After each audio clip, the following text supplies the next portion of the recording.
श्री कुंज बिहारी श्री सुखदेव श्री श्याम चरणदास जय श्री गुरुदेव।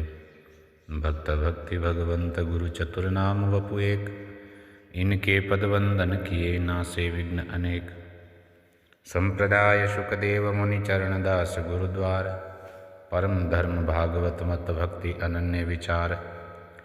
श्री भक्तमाल कथांतर्गत श्री जुगल माधुरी शरण जी महाराज का चरित्र हम सुन रहे हैं। कल के अंक में उनका पद सुना।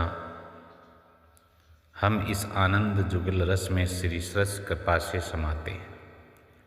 गुरुदेव की कृपा से यह अलौकिक आनंद अनुभूत होता है।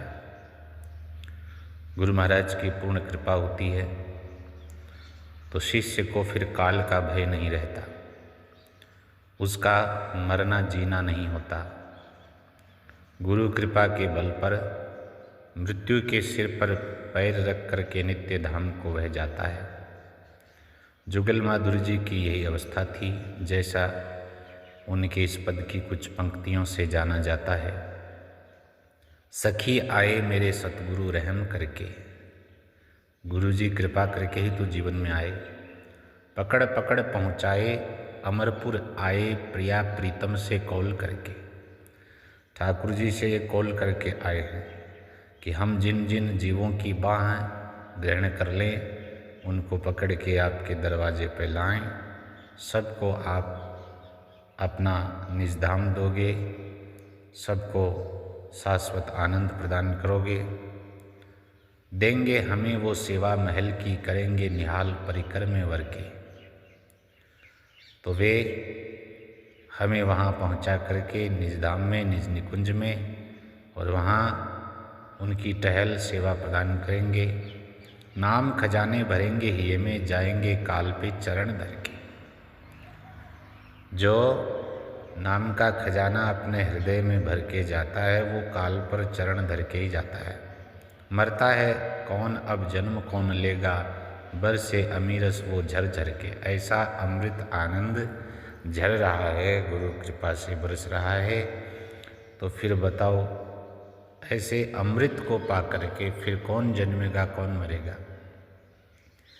जुगल माधुरी शरण जी गुरु आज्ञा बिना शरीर नहीं छोड़ना चाहते थे, इसलिए वे गुरु जी से अपने देश ले चलने के लिए प्रार्थना करने लगे। और प्रार्थना है उनकी राजस्थानी भाषा में इस सुंदर पद में, माने परदेसा क्यों छोड़या जी, सतगुरु ले चालो निज देश। गुरुदेव आप तो इस प्रकट शरीर से अप्रकट हो गए और हमें इस पराये देश में छोड़ कर के चले गए। हमें भी अपने निज देश में बुलाओ। यूँ नहीं भाको देश रंगीला, यूँ नहीं भाको देश, प्रिया प्रीतम की कुंज बसाओ, जहाँ रंग रली हमेश। हमें तो प्रिया प्रीतम के उस घर में बुलाओ, बसाओ, जहाँ पर नित्य रंगरली होती है, आमोद प्रमोद विनोद होता है उनके साथ। उसको हम देखना, अनुभव करना चाहते हैं। जगमग ज्योत उजास अनुपम, जहाँ नहीं चंद्र दिनेश, जहाँ न सूर्य न जहाँ चंद्रमा, फिर भी नित्य निरंतर अनंत कोटि सूर्यों का सा प्रकाश उजाला वहाँ रहता है। निज महला सेवा बख्शाओ, जहाँ नहीं दुख लवलेश। हमें ठाकुर जी के निज महल की, जहाँ आप विराजमान हैं, उस महल की कोई सेवा बख्श दो। वहाँ किसी भी प्रकार का लवलेश नहीं है, दुख का लेश मात्र नहीं है। दया करो सहचरी बनाओ 16 वर्ष वयस। हमें जो हमारा स्वरूप है उसका बोध करा दो। सखी सहचरी स्वरूप जो वास्तविक स्वरूप है हमारा, 16 वर्ष की अवस्था वाला, वह प्रदान कर दो। नाक बुलाक सजा दो प्यारे घोगर वाला केस, घोगर वाले केस, और नाक में सुंदर बुलाक पहना करके हमें वो स्वरूप प्रदान करो। तड़प तड़प के मैं दुख पाऊँ, यहाँ नहीं कोई हितेश। इस संसार में तो जिस पराये देश में हम रह रहे हैं, यहाँ तो हमने सब देख लिया, कोई हितेशी नहीं है। हित चाहने वाले तो गुरुदेव आप ही हैं। ताको ही मने बड़ो आसरो काटो कर्म कलेश। आप ही सच्चे हितेशी हैं और आपका ही हमें पूर्ण विश्वास है। कर्म कलेश ये आप ही काटोगे। देख मने सब हंसे हंसावे बात बनावे छे। संसार तो हित की बजाय हितैषी होने की बजाय छिद्रान्वेषण करता है। यही कहता है, हंसता हंसाता है देख देख करके कि ये देखो पागलों की भांति कैसे करते हैं ये लोग।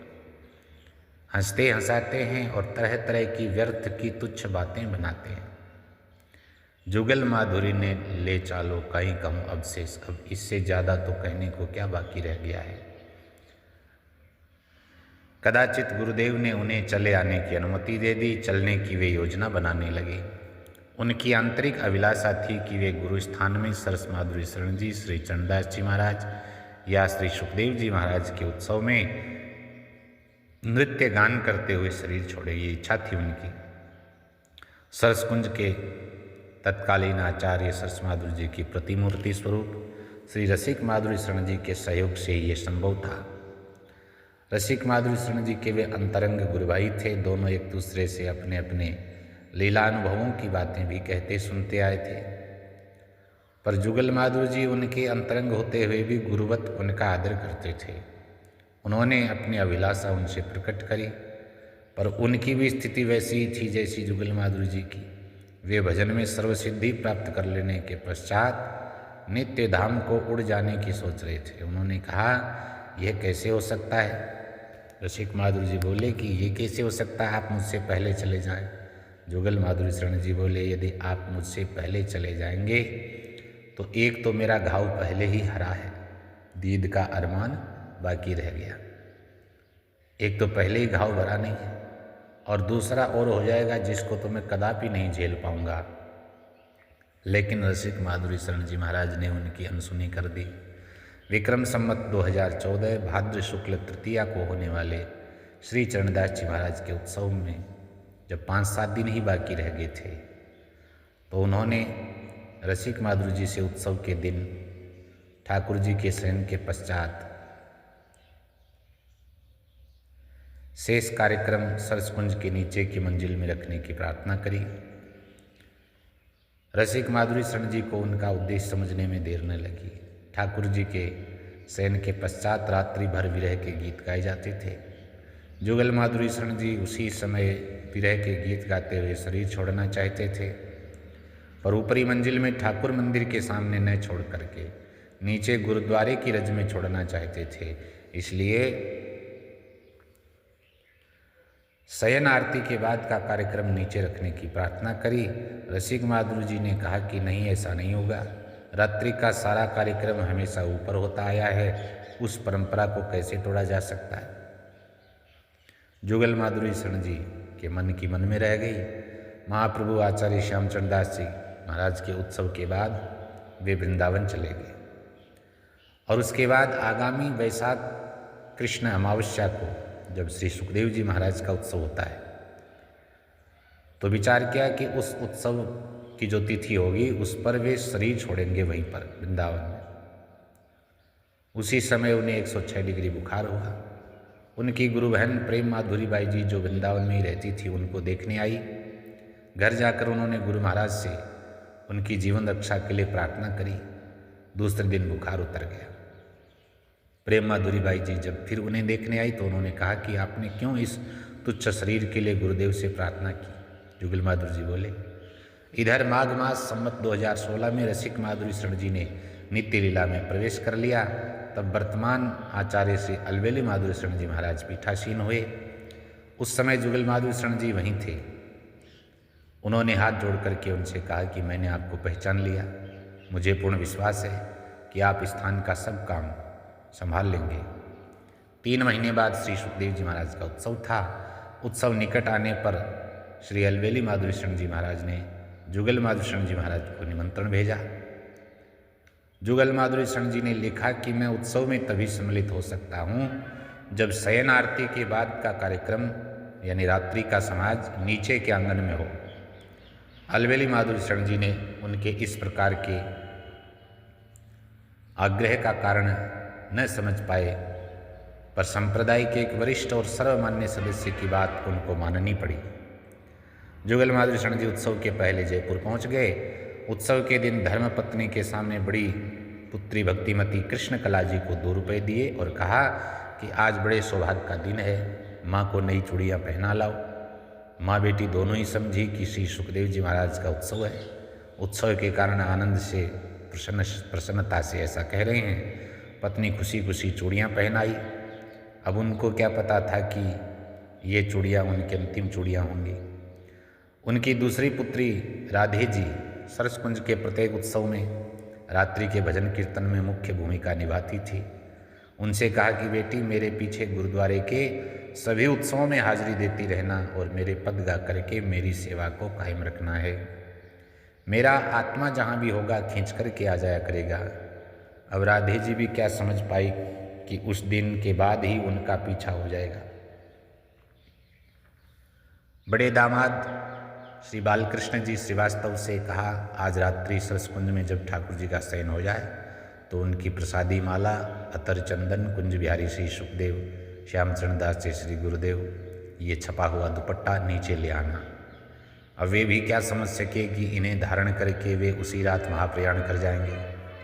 फिर कृष्ण कला जी से स्वयं कोई प्रसंग छेड़ करके कहा कि जिसका शरीर गुरुद्वारे में छूट जाए उसे नहलाने की आवश्यकता नहीं होती, वह तो श्री गुरु चरण रज से अभिषिक्त होता है।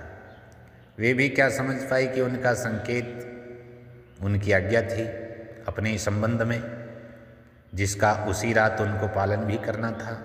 उस दिन जब दिन का उत्सव समाप्त हो गया और लोग सरसकुंज से जाने लगे, जुगल माधुरी शरण जी नीचे सरसकुंज में तख्त पर बैठ गए, सबसे हाथ जोड़ करके कहने लगे, आज रात के उत्सव में अवश्य आना है, सब पधारिएगा, न जाने फिर कब मिलना हो।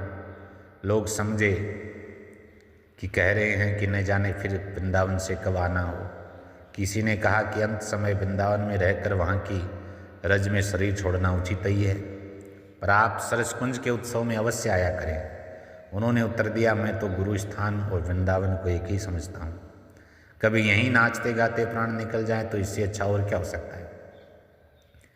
ठाकुर जी के शयन के पश्चात रात्रि के समाज की तैयारी होने लगी। नीचे श्री राधा कृष्ण, श्री सुखदेव जी, श्री चरणदास जी महाराज, सरस्माधु जी की चित्रपट विराजमान हुए। बहुत से लोग आ गए। कुछ लोग जो रात्रि भर जागरण नहीं कर सकते थे वो ऊपर की छत पर जाकर सो गए। जुगल माधुरी शरण जी ने गुरु भाई श्री राम नारायण जी ठेकेदार से कहा कि मेरे तिलक कर दीजिए। उन्होंने गोपी चंदन दर्पण ला करके दिया और कहा कि तिलक तो आप ही कर लें। जुगल माधुरी जी बोले, नहीं, आप ही कर दीजिए, क्योंकि पीछे भी तो बाद में भी तो आप ही करेंगे।